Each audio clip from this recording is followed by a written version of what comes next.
ہم تو جائیں گے آقا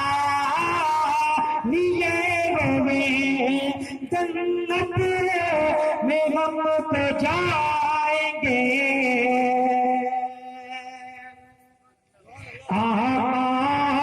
لیے ہوئے آواز یہ بھی شیر سماعت فرمائیں کہ من کے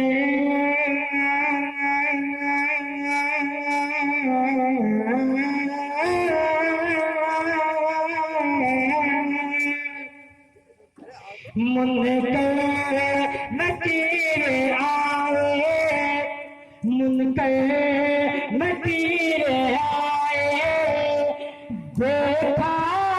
چلے گئے منکر نکیر آئے کہ منکر نکیر آئے دیکھا چلے گئے بیٹھا سے پاک کا بیٹھا سے پاک کا شجرا لیے نعرے تکبیر نعرے رسالت علماء اہل سنت خواجہ کا ہندوستان جناب شاہ اسلام عبداللہ الہ آبادی نعرے تکبیر نعرے رسالت سے پاک کا شجرا لیے قیام میں جب آیا کمیٹی والوں نے فرمائش کیا کہ امام علی مقام رضی اللہ تعالیٰ عنہ کی شان میں بھی پڑھا جائے نشے علی کے محبت کا سارا والا محبت سے بولنے یا حسین اور محبت سے بولے یا حسین کس میرا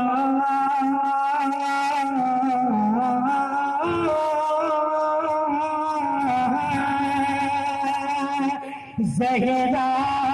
کے لال کا یہ زہرا کے لال کا یہ کرم بے شمار ہے زہرا کے لال کا یہ زہرا کے لال کا یہ کرم بے شمار ہے ہم حسن حسین کا ہم حسن حسین کا صدقہ لیے ہوئے سبحان اللہ سبحان اللہ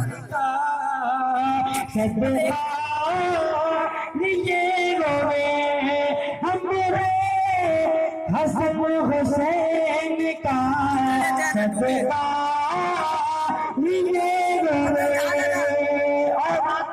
یہ بھی شعر امام علی مقام کی بارگاہ میں سماعت فرمائے محبت سے بولنے یا حسین کہ آبا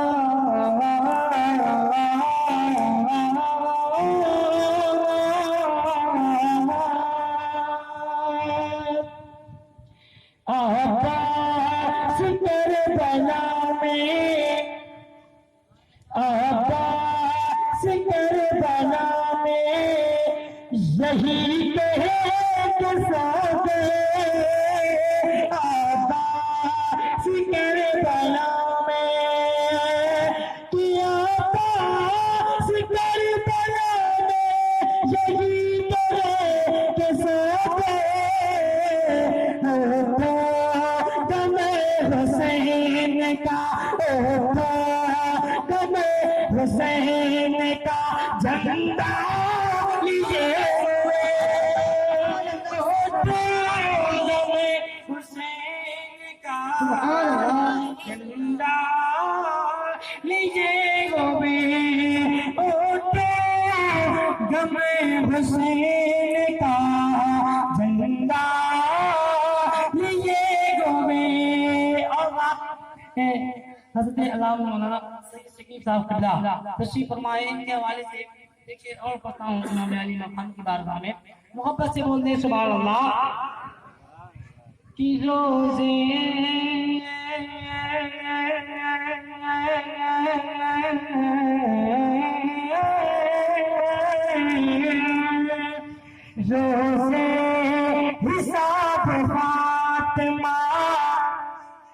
روزے حساب فاطمہ آئے گی رب کے پاس، روزے حساب فاطمہ کی، روزے حساب فاطمہ آئے گی رب کے پاس، آچے میں اپنے لال کا، آچے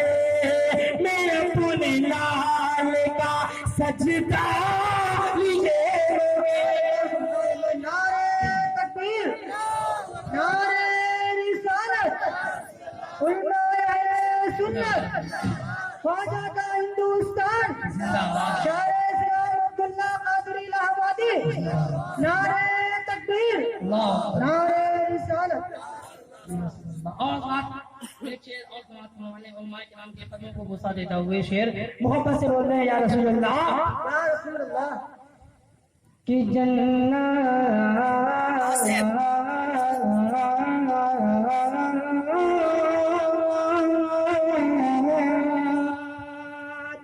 ایسا لگ رہا ہے کہ آپ بھوک ہڑتال میں بیٹھے ہوئے ہیں، اگر بھوک ہڑتال میں نہیں بیٹھے ہیں تو محبت سے بولے یا رسول اللہ۔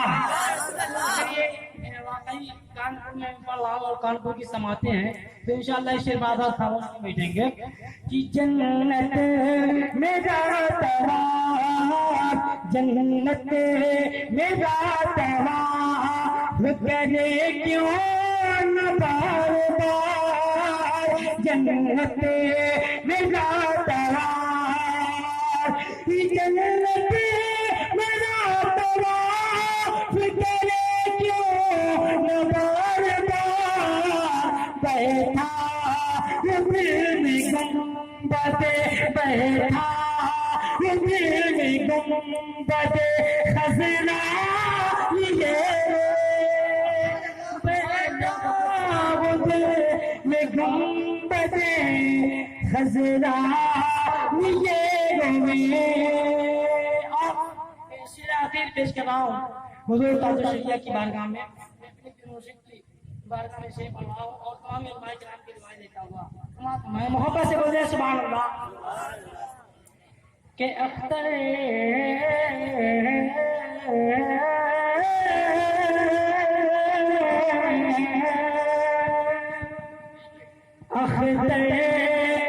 بدل شگیر میں،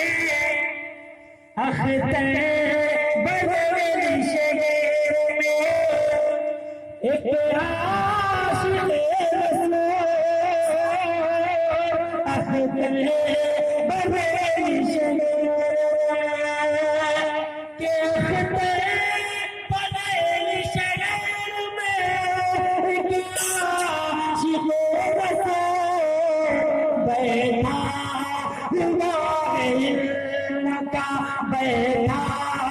ہوا علم کا دریا لیے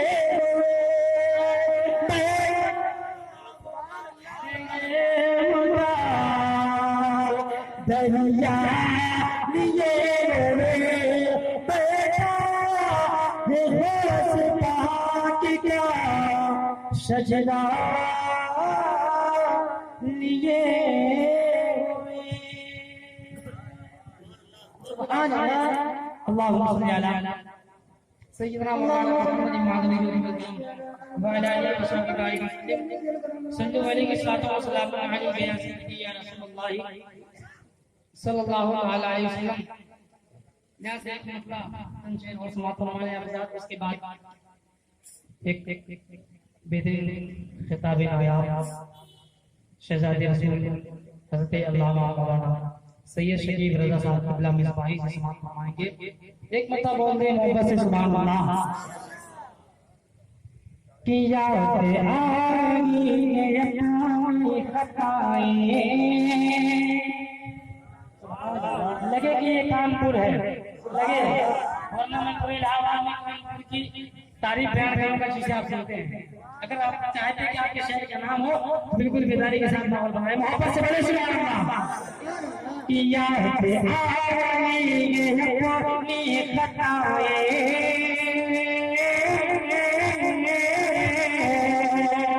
یاد اپنی خطائیں جب خدا کا خیال گیا یاد آئی اپنی خطائیں جب خدا کا خیال گیا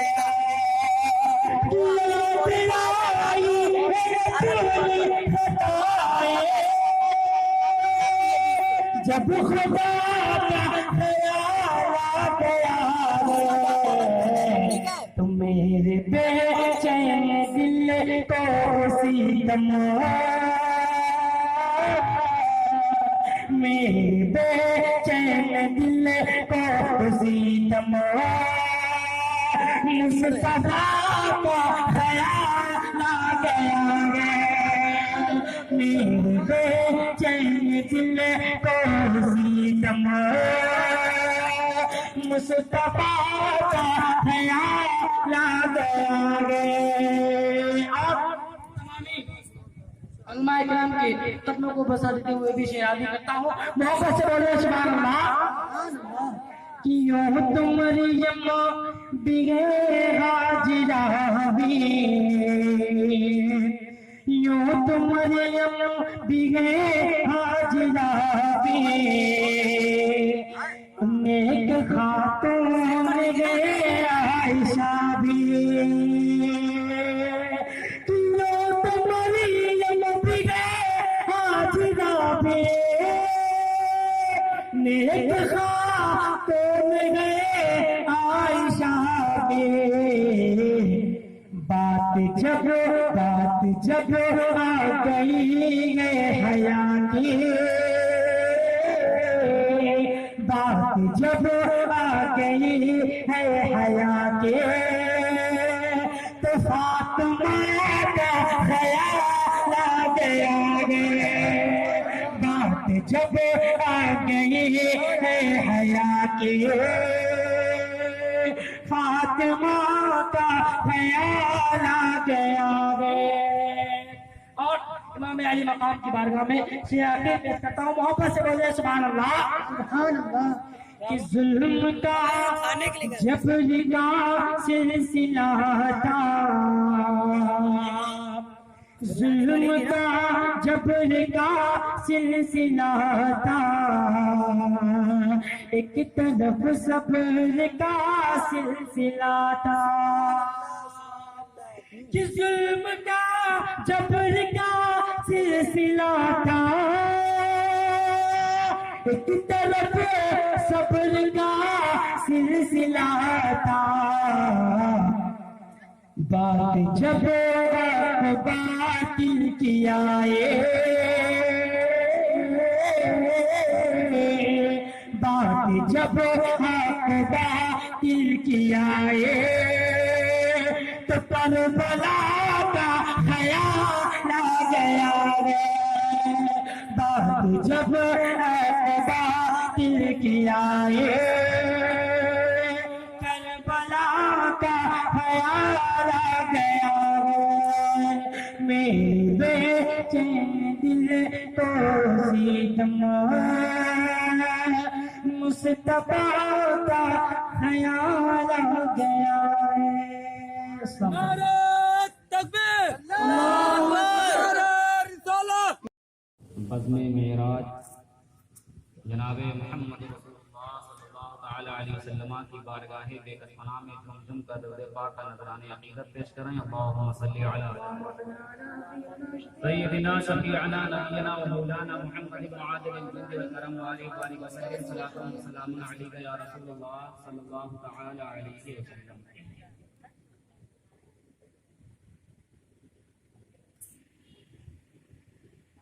کب بلاتے ہیں یہ شاہ دو سراپے چھوڑ دے کب بلاتے ہیں یہ شاہ دو سراپے چھوڑ دے تو غلام ان کا ہے سب ان کی رضا پہ چھوڑ دے تو غلام ان کا ہے سب ان کی رضا پہ چھوڑ دے اور ہر نفس تیرا پیام شوق ہو یہ دھیان رکھ ہر نفس تیرا پیام شوق ہو یہ دھیان رکھ آگے جو ہونا ہے وہ باتیں سبا پہ چھوڑ آگے جو ہونا ہے وہ باتیں سبا پہ چھوڑ دے، اور یہ دل جھکے یا سر جھکے یہ فیصلہ تو خود نہ کر، دل جھکے یا سر جھکے یہ فیصلہ تو خود نہ کر، فیصلہ نازک ہے ان کے نقشے پا پہ چھوڑ دے،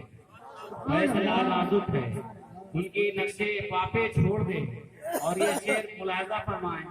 کہ تو کہاں تک مانگ سکتا ہے، ارے نادا یہ سوچ، تو کہاں تک مانگ سکتا ہے،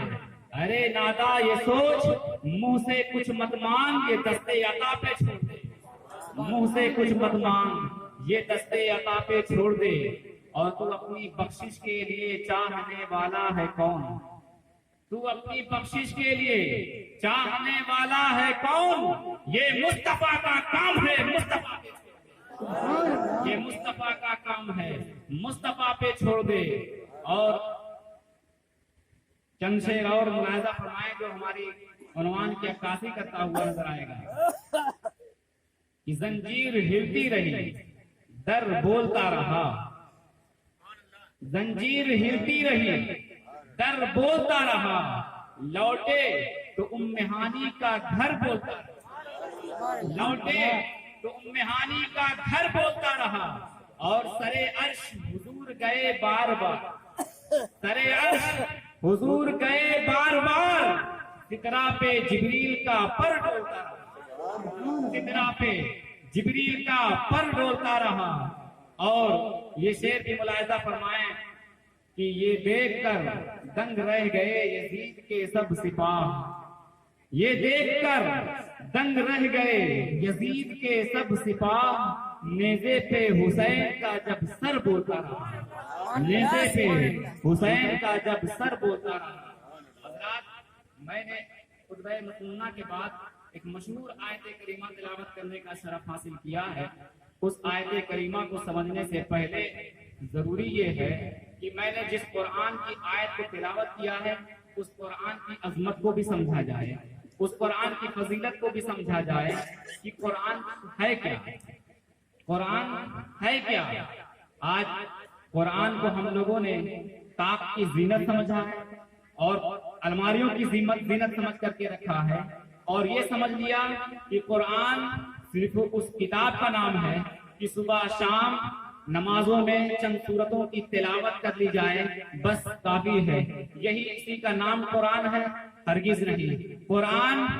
صبح شام پڑھنے والی صرف کتاب کا نام نہیں ہے، نمازوں میں چند سورتوں کی تلاوت کر لینے والی کتاب کا نام نہیں ہے، الماریوں پر سجا کر رکھنے والی کتاب کا نام قرآن نہیں ہے، بلکہ قرآن رشد و ہدایت والی کتاب ہے۔ اسی قرآن کے اندر انسان کی زندگی کے جینے کا سلیقہ بھی بتایا گیا ہے، اسی قرآن کے اندر گمراہیت سے بچنے کا طریقہ بتایا گیا ہے، اسی قرآن میں ہدایت کا خزانہ بھی موجود ہے، اسی قرآن کے اندر جہنم سے بچنے کے طریقے بھی بتائے گئے ہیں، صراط مستقیم بھی بتایا گیا ہے۔ کہ صراط مستقیم ہے کیا ہے میرے ملت کے نوجوانوں؟ تو اس کو جاننے کے لیے ضرورت کس بات کی ہے کہ قرآن کی ریڈنگ نہ کیا جائے بلکہ قرآن کا مفہوم سمجھا جائے، قرآن کا مطلب سمجھا جائے، قرآن کا ترجمہ پڑھا جائے۔ اس کے لیے ہمیں اپنے بچوں کو تعلیم دینے کی ضرورت ہے، مدرسوں میں پڑھنے کی ضرورت ہے، علماء کی صحبت کی ضرورت ہے، تب ہمیں قرآن کا مطلب سمجھ میں آئے گا،